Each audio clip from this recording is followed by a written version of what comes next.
Hi friends, welcome to my channel Girija's world. జొన్నలు ఆరోగ్యానికి ఎంతో మేలు చేస్తాయి. ఇందులోని పోషకాలు షుగర్ని తగ్గిస్తాయి, బరువును తగ్గిస్తాయి, జీర్ణక్రియను మెరుగుపరుస్తుంది, మలబద్ధకాన్ని కూడా తగ్గించడంతో సహా ఎన్నో ఆరోగ్య ప్రయోజనాలను అందిస్తున్నాయి. అందుకే ప్రస్తుత కాలంలో వీటి వాడకం పెరిగింది. మరి ముఖ్యంగా జొన్నలతో ఇడ్లీ, దోశ, రొట్టెలు చేసుకునే వారి సంఖ్య పెరిగింది. అయితే జొన్నలతో ఇవి మాత్రమే కాకుండా పొంగలి కూడా చేసుకోవచ్చు. ఇది ఎంతో రుచికరంగా ఉండి ఇలా నోట్లో వేసుకోగానే అలా కరిగిపోతుంది. పైగా ప్రిపేర్ చేయడం కూడా చాలా ఈజీ. ఇక ఈ పొంగల్ని విడిగా అయినా తినొచ్చు, లేదంటే పల్లీ చట్నీ, సాంబార్తో తిన్నా అద్దరిపోతుంది. మరి లేట్ చేయకుండా ఈ జొన్న పొంగల్ని ఎలా తయారు చేసుకోవాలో ఈ వీడియోలో చూద్దాం. దీనికి కావలసిన పదార్థాలు: 1 కప్పు పెసరపప్పు తీసుకున్నాను, 1 కప్పు జొన్న రవ్వను తీసుకున్నాను. చూడండి, ఒక ప్రెషర్ కుక్కర్ తీసుకొని అందులో జొన్న రవ్వ, పెసరపప్పు వేసి 2-3 సార్లు శుభ్రంగా కడుక్కోవాలి. ఆ తర్వాత ఇందులో 4 కప్పుల నీళ్లు పోసుకొని 1 గంట పాటు నానబెట్టుకోవాలి. ఇలా నానడం వలన రవ్వ చాలా బాగా ఉడుకుతుంది. చూడండి, నేను చూపిస్తున్నాను కదా, ఈ విధంగా దీన్ని ఇలా కడిగిన తర్వాత 1 గంట నానబెట్టుకుందాం. పక్కన పెట్టి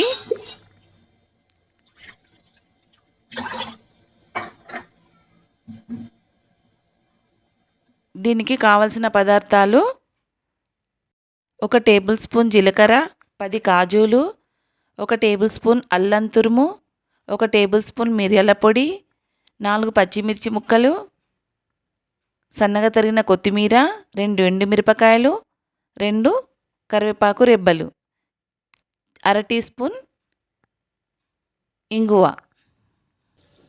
రవ్వ, పప్పు నాన్న తర్వాత స్టవ్ ఆన్ చేసి ప్రెషర్ కుక్కర్లో నీరు పోసి మరిగించుకోవాలి. వాటర్ బాయిల్ అవుతున్నప్పుడు అందులో మనం మిరియాలు, 1 టేబుల్ స్పూన్ పసుపు, ఇలా నీరు మరుగుతున్నప్పుడు అందులో రుచికి సరిపడా ఉప్పు, 1 టేబుల్ స్పూన్ జీలకర్ర వేశాక ఒక పొంగు వచ్చేంత వరకు నీళ్ళు బాయిల్ అయిపోతుంది. అప్పుడు ఈ నానబెట్టుకున్న రవ్వను, పప్పును ఇందులో నీళ్ళతో సహా వేసుకొని మీడియం ఫ్లేమ్లో పెట్టి ఒక పొంగు వచ్చేంత వరకు ఉడికించుకోవాలి. చూడండి, ఇలా పొంగు వచ్చింది కదా.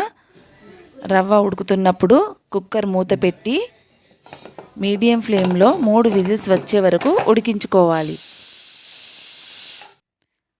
రవ్వ ఉడికిన తర్వాత స్టవ్ ఆఫ్ చేసి చల్లారనివ్వాలి. ఈలోపు తాలింపుకు సిద్ధం చేసుకోవాలి.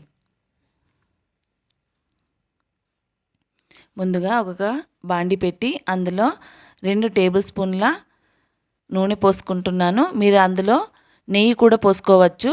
ఆ తర్వాత జీడిపప్పు ఇందులో వేసుకొని ఇలా ఫ్రై చేసుకుంటున్నాను. నెయ్యి వేసుకుంటే కూడా చాలా రుచిగా ఉంటుంది. నేను నెయ్యి వేసుకోలేదు, ఆప్షనల్, మీరు వేసుకోవచ్చు. జీలకర్ర వేసుకుంటున్నాను, ఎండుమిర్చి వేసుకుంటున్నాను, పచ్చిమిర్చి ముక్కలు వేసుకుంటున్నాను.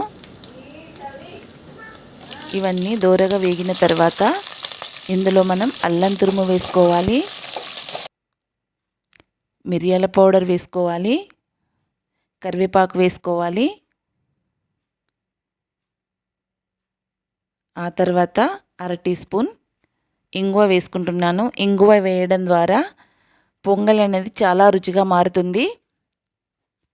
చూడండి, ఈ విధంగా అంతా ఫ్రై అయిపోయింది కదా. నేను కాస్త సాల్ట్ కూడా వేసుకుంటున్నాను.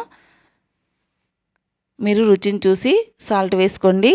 ఆ తర్వాత స్టవ్ ఆఫ్ చేసుకోవాలి. చూడండి, ఆవిరిపోయిన తర్వాత కుక్కర్ మూత తీసి రవ్వ మిశ్రమాన్ని ఓసారి కలుపుకోవాలి. ఇప్పుడు స్టవ్ ఆన్ చేసి సిమ్లో పెట్టి మీరు తినేదానికి అనుగుణంగా వేడి నీటిని పోసి కలుపుకోవాలి.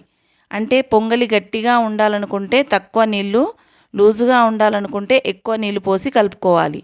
రవ్వ మిశ్రమాన్ని కలిపిన తర్వాత సన్నగా తరిగి పెట్టుకున్న కొత్తిమీర ఇందులో వేసుకోవాలి. ఈ రవ్వ మిశ్రమాన్ని కలిపిన తర్వాత 2 నిమిషాల పాటు ఉడికించి స్టవ్ ఆఫ్ చేయాలి. అంతే, ఎంతో టేస్టీగా ఉండే జొన్న రవ్వ పొంగలి రెడీ. దీన్ని మనం పల్లి చట్నీతో కానీ సాంబార్తో కానీ తీసుకుంటే ఎంతో రుచికరంగా ఉంటుంది. తప్పకుండా మీరు ఒకసారి ట్రై చేసి చూడండి. కామెంట్లో నాకు కామెంట్ చేయండి ఎలా ఉందో. Please subscribe my channel, like చేయడం మర్చిపోకండి. Thank you.